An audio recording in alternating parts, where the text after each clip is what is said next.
Hey friends, welcome back to Living in His Purpose podcast. This is Eve. You know how making friends as an adult can feel a little bit like being back in high school trying to figure out which group to sit with at lunch? That's how I felt when I first started going to ABT. I was standing back, just watching how everyone flowed, when this one woman, Valentina, walked right up to me and said something like, "Hey, you want to be my friend?" It felt like first graders all over again. And I thought, you know what? If someone's this brave enough to just say that out loud, I probably need to be friends with her. And as we spent more time together, I realized how much of a gift her friendship really was. And it is one of those moments where I realized God listens to me. I was learning to be more intentional about what I believed and how I communicated those beliefs. And here comes Valentina. She challenges me in a good way to line my thoughts up with scripture. And she's one of the very few people that I can talk to about anything without fear of judgment. Now, I'll be honest. Life is busier these days. I move slower, which that's a terrible combination, but that's life. And I need more rest. And I can't show up for my friends the way that I used to. But I'm learning that that does not make me a bad friend. It just means I have to love them differently. For me, that looks like being more intentional in prayer. I might not always have time for coffee dates or handwritten notes, which I used to do often, but I can send a text. I can lift their name up to God and let Him fill in the gaps. Because friendship, real, godly friendship, isn't about doing everything together. It's about walking with each other toward God. You know, when I think about what kinds of friendships that make my nervous system relax, and yes, I actually think about that, versus the one that make it real tense, I've noticed something about myself. Talking with people actually takes a lot out of me. And you would find that hard to believe because I am an outgoing person. I've been told I don't know a stranger. I didn't always used to be that way, but now I've got a little joy in life and I love talking to people.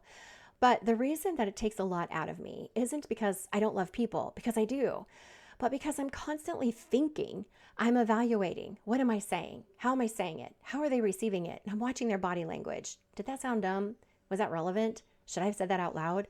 Or should I just kept that thought to myself? So even though I might look calm on the outside, there's a whole mental circus going on inside my head. And that's why the friendships that make me feel safe are the ones where we've actually talked about this beforehand, where we've actually verbalized, hey, this is a safe space. You can say what's on your heart. I will not take it personally. And there is such freedom in that. Now, it takes time to find those people, but when you do, it's like your whole person can just exhale. I've got a small circle of women like that, friends who really know me and don't get offended if I'm blunt or say something imperfect. Those friendships feel relaxed, easy, human, and myself. But then there are the other kinds of friendships where I can feel the tension in my body, like I have to be a more polished version of myself, or maybe they're just more proper or emotionally reserved. And it's not that they mean to be judgy, it just feels that way sometimes. Now, in those cases, I'm learning to give grace the same way I'd want it given to me. And honestly, I'm learning to invite God into those moments because sometimes that little voice inside says, Eve, don't say that. And I say it anyway because it just needs out. Then later I realize maybe I should have listened. So I've been praying, God, help me know when to speak and when to stay quiet. Help me love people well without losing the peace that you've given me. So let me ask you something. What kind of friendships make you feel safe? Like you can breathe a little deeper when you're with them. You know, friendship isn't just about having someone to grab lunch with or text when life gets weird. God uses friendship as one of His greatest tools for growth. Proverbs 27:17 says, as iron sharpens iron, so one person sharpens another. That's not soft language. Iron sharpening iron involves friction. It's not always comfortable. But that tension is what strengthens us, helps us build resilience in life. Sometimes our friends challenge us, and sometimes we're the ones that God's using to stretch someone else. Either way, those relationships become sacred spaces where He is refining us.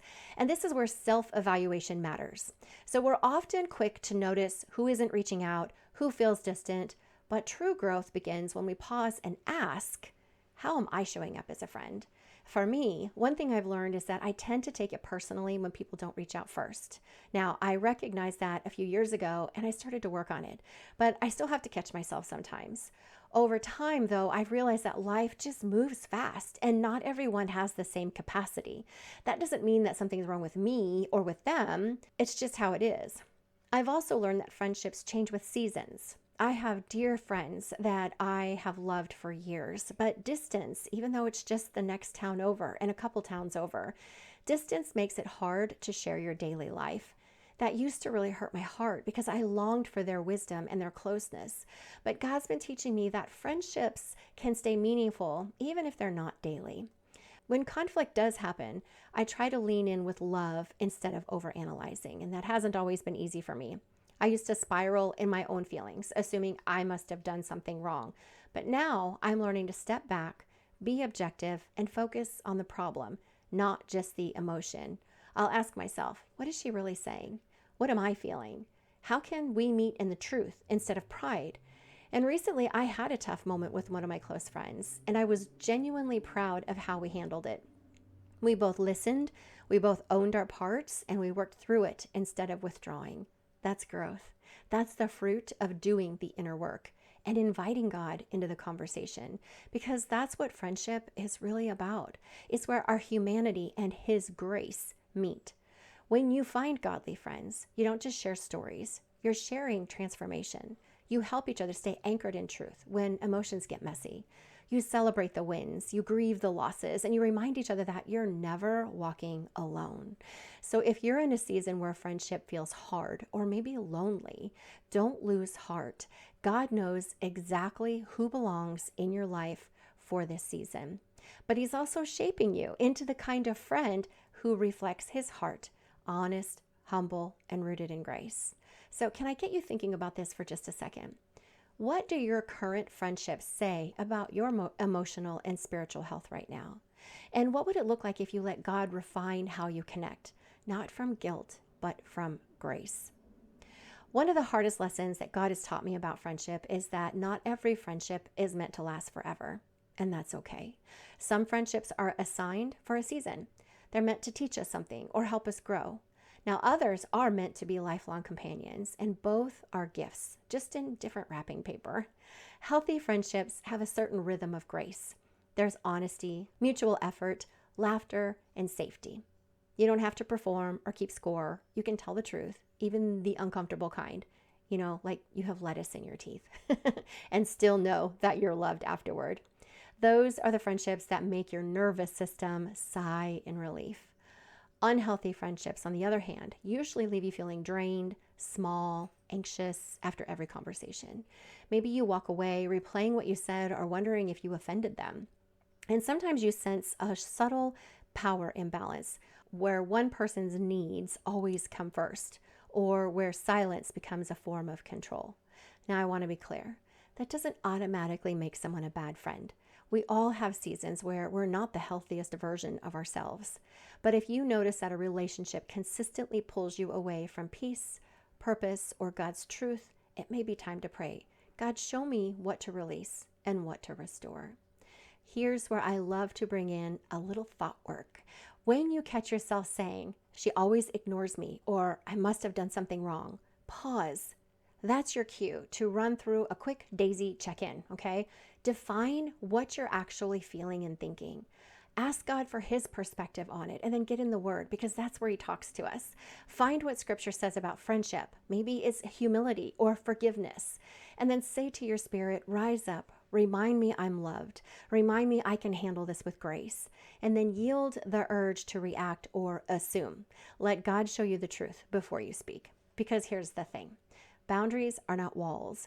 They're garden fences. They protect what's growing inside while still letting love flow through. Setting a healthy boundary doesn't end a friendship. It gives it a chance to breathe. So if you're noticing patterns of guilt, resentment, or confusion, don't label yourself or the other person as broken. Just get curious. What's happening here? What's this relationship teaching me about my own heart? Sometimes God allows tension not to punish us, but to help us practice truth and grace at the same time. So let's get honest for just a minute. Can you be fully yourself in your friendships? Or do you notice yourself shrinking just a bit to stay accepted? One of the most powerful things I've learned about friendship is that our emotions often get ahead of our thoughts. We react before we reflect. But if we don't know what we're thinking, it's almost impossible to understand why we're feeling what we're feeling. And that's where taking our thoughts captive, like Paul says in 2 Corinthians 10:5, makes all the difference. And this is where I love bringing in the Daisy method, because it helps us slow down and look at things objectively instead of emotionally. And when there's tension with a friend or we're misunderstanding each other, it is so easy to assume their intention is wrong or that they meant to hurt us. But the truth is, we can only know our own intentions. We don't get to know other people's intentions. We know their actions, but not their intentions. And that's why learning to take thoughts captive is such a game changer, even in friendships. It helps us respond instead of react. When we pause and say, okay, what am I really thinking right now? What story am I telling myself about this person or this situation? And suddenly we get some clarity. Our emotions come from our thoughts. So if our thoughts are out of alignment with God's truth, our emotions will be too. And out of our emotions come our actions, which give us our results in life. And over time, these results define the legacy we are leaving behind. So take that into consideration, because sometimes the problem isn't what someone did, it's what we thought about what they did. Maybe we felt ignored, rejected, unappreciated, and instead of clarifying it, we built a whole story around that emotion. But when we take those thoughts captive, we can see what's really going on inside of us. Are we projecting our own insecurities onto other people? Are we letting old wounds shape how we interpret our new situations? Being a faithful friend doesn't mean being perfect or always even agreeable. I can't tell you how many things that Valentina and I disagree on.